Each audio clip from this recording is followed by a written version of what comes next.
Mr. López Aguilar, yes, please. You've raised a very challenging question, and I will be particularly blunt.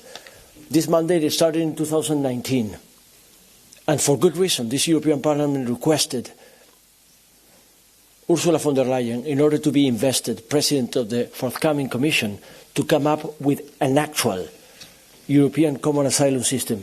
The situation where we're coming from was a situation where there were directives in place and one regulation, the so-called Dublin regulation, which lies the responsibility of not only granting international protection or asylum to the country of first entry, but the whole responsibility of the procedure and the services entailed to the country of first entry, which led to a dynamic of a continuation of rebuttals and even arguments within the Council that I have seen live representing the European Parliament in the Council of Ministers of Justice on the grounds of so-called secondary movements.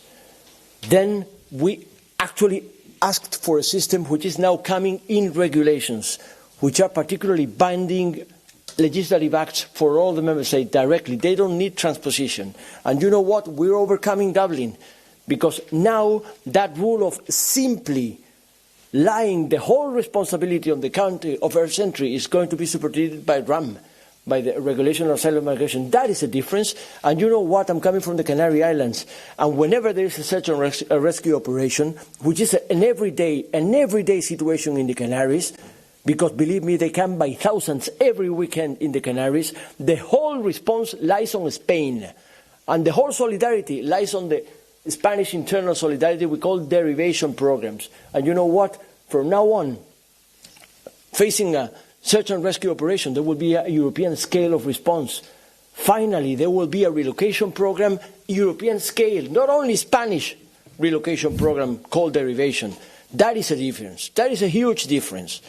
You're asking what is going to change? This is a change. Regulations which are binding, which don't need transposition, don't need 2 years of transposing directives, and again, a dynamic of appeals before the European Court of Justice for those countries in violation of their obligations to comply with the directives is going to be effective once they are finally adopted. And the whole system, consisting of 5 regulations, is going to make a difference.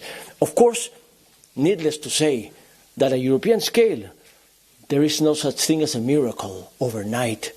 It's not going to happen in 24 hours, but certainly it's going to make a difference as to the situation we're coming from. Ms. Scannell, please.